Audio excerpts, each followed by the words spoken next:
They are playing a doubleheader, like I said. So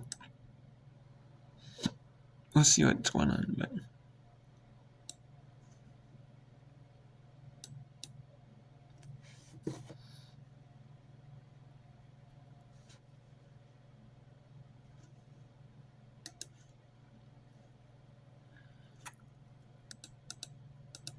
has a stolen base. Fairhoff's 9th of the season. The Titans have a runner in scoring position for the top of the order, and Sarah Perez, who's just coming off a phenomenal play at shortstop, as she pops that one into shallow center field. Coming over to make the catch is Lati, and there's 2 gone here in the 3rd. Well, this idea, it's not just the base hits, try to get the sac fly, try to advance the runner, but now Titans have put themselves in a position to possibly strand a runner on base. And the idea with 2 outs away in this one, you want to be able to play it smart. Well, a runner on second and 2 outs for the second baseman and Colby McClinton, who watches that first one drift outside for ball 1.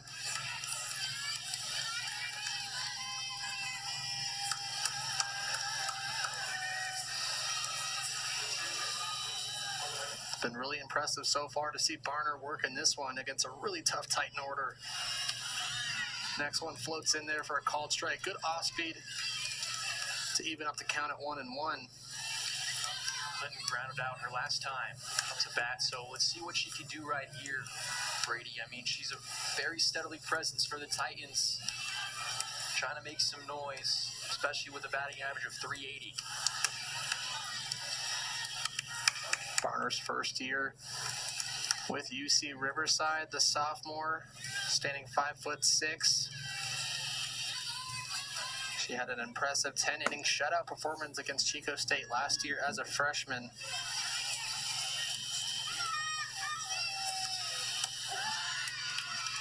Another off-speed pitch floats in there for a called strike.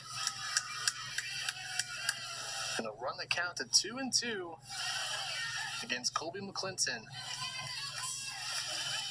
So impressive, Brady, is the idea of framing. The framing job the catcher does to make the pitch look so deceiving for the umpire.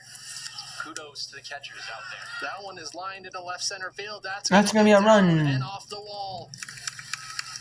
Coming in to score is Verhoff. And Colby McClinton has an RBI double and gives the Titans a 1-0 lead. Parker, 28th RBI on the season, and right. That's going to be a run for California State Fullerton. Now let's go to Big Ten Network, where we have Oregon taking on Penn State. I was also going to show some earlier, but I wasn't able to. Earlier a little bit, the acrobatics and tumbling meet. Not every acrobatics and tumbling meet is televised, but some schools, especially those that have ESPN Plus contracts, acrobatics and tumbling is not an NCAA. I don't think it's an NCAA official sport. Yet it is at the varsity level of a lot of schools, good bit of schools. But but they have limited meets though. They may have like 5 meets a season. You might schedule 5 meets a season. Whoever you can schedule with, you schedule with. Or you schedule you're not gonna get tons of meets, And I was showing that one, but I was not able to get that meet, able to show you because they were running senior celebrations. It was a sell at Duquesne, and Duquesne did get number 9 in the country, 3-3. LaSalle is in their first season as acrobatics and tumbling pro. They're 4-2. Some of these sports like acrobatics and tumbling, they're more you're not gonna fire a coach really that as much as you would in a smaller sport, like you would in football or basketball, the bigger sports. You're more likely to get regular coaches and chop them out based on their performance, Follow through, puts Ane there for a couple of minutes. She's got a little repair work to to be done there on a pinky.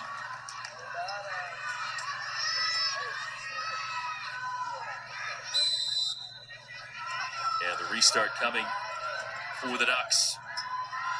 Oregon Ducks. This is, if you recognize this player to play, he does football and basketball on the Big Ten Network. He does, not Big Ten Network, he does football. And this team has been, if you actually recognize this announcer, he does football and basketball on CBS Sports Network. I said Big Ten Network, but it's CBS Sports Network. He does football and basketball, college football, basketball, CBS Sports Network. And then he does women's, women's lacrosse, smaller sports like that. He might do, smaller sports. He does that on Big Ten Network. I think he might do, field hockey in there. I'm not sure if he does field hockey in there. But he might. But I mean, it kind of interferes with that. But he does all the smaller sports. It's not, necessarily the big time sports or Big Ten Network, But, because a lot of the big time sports, they go to, there might be occasional couple games, even with this TV deal.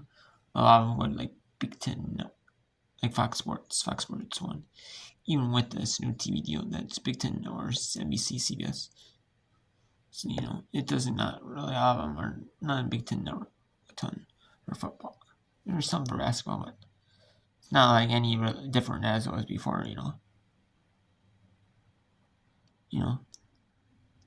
NBC Peacock, they took over on theirs, but and CBS in the weekends they took, so. Takes a special person to be willing to be more independent, one that is willing to move far away from home and their parents, and looking for players who are, again, bold and brave to be part of something bigger than themselves. Coach Drummond was that when she moved. Originally grew up in New Hampshire, then a year of high school in Michigan, and made the trek to the Pacific Northwest, and trying to continue to build a program that can elevate itself to be a factor in the Big Ten. And I stopped there as that pinged in the air, and Vidaretti is giving the Ducks a little spark off the bench. Oregon in the clear game, looking to make it a perfect 7 of 7 on clears, and thrown away just over the outstretched reach of Haley Russell. And you might be like, why are you doing this condensed burn? Why don't you do burn more of it, just except I'll just work. So I like doing all everything. If there's college, track and field, conference track and field championship meets. I like doing conference track and I like doing NCAA conference track and field championship meets. I like talking about them. I like doing them. I like doing the when in normal track and field meets are not all 100% televised. Normally they're not. Some are televised. Not every single meet is televised. On ESPN Plus or Big Ten Network or even SC Network, AC Network. Big Ten Plus even. They're not on. I mean, I don't. They're not on streaming on televised. Unless it's the big championship meets. That's hard, to get televised. But I mean, I see it, But even women, women's water polo. That's not televised. I mean, it is televised on non-TV, on TV hardly. But they are televised on ESPN Plus or local regional network, regional sports networks like Spectrum Sports in Hawaii. They do all Hawaii sporting events that are televised. Beach volleyball is but beach volleyball, that's because the home schools, some schools do not televise their home matches in beach volleyball. Some schools do not. And then the neutral state matches, they're usually not televised. Even in big sports like volleyball, women, the neutral state games, they're not all televised, like a bigger sport, like women's volleyball. That's a big sport, they're not all televised on either linear TV or even streaming. And you see Big Ten, and then you see like women's basketball even. And like not men's women's basketball, you know. If there's some at other schools, you know, they have like especially smaller schools, they may have like tournaments. And they're like I know women's basketball has some tournaments. And I don't follow the men's that much really. I don't really follow men's all. But the women's I know. They have some at some schools and they're not televised, you know, the neutral site games. They are not televised. You know, like softball is a prime example of that too. Well, especially with the overlap of like home of like especially with the overlap, you know, like softball and lacrosse in like water polo and that, and then you have like and you have like basketball. You know, those are not, and then you have basketball, gymnastics schools. So those are not all televised because of that, you know. Kind of have the overlap, you know. Like soccer, you have field hockey, you have volleyball, you know. So it's hard, you know, in every school. You know, if some multiple events are on the same school, you know, it's hard to get every event televised at the school, you know. Unless they have specific cameras at each field, you know. You know, or multiple sets of cameras, you know, they can use for, say a volleyball match and then a soccer match. And then they can use multiple like one set of cameras for baseball, one set of cameras for softball. And one for basketball, one for like ones that are the volleyball. So where they have their volleyball matches, you can have their gymnastics meets there too, you know. Have it say they're in the volleyball court room. You know, or wrestling. They might use like a volleyball court if it's in a separate building, separate little area from the basketball, and have it there, you know. So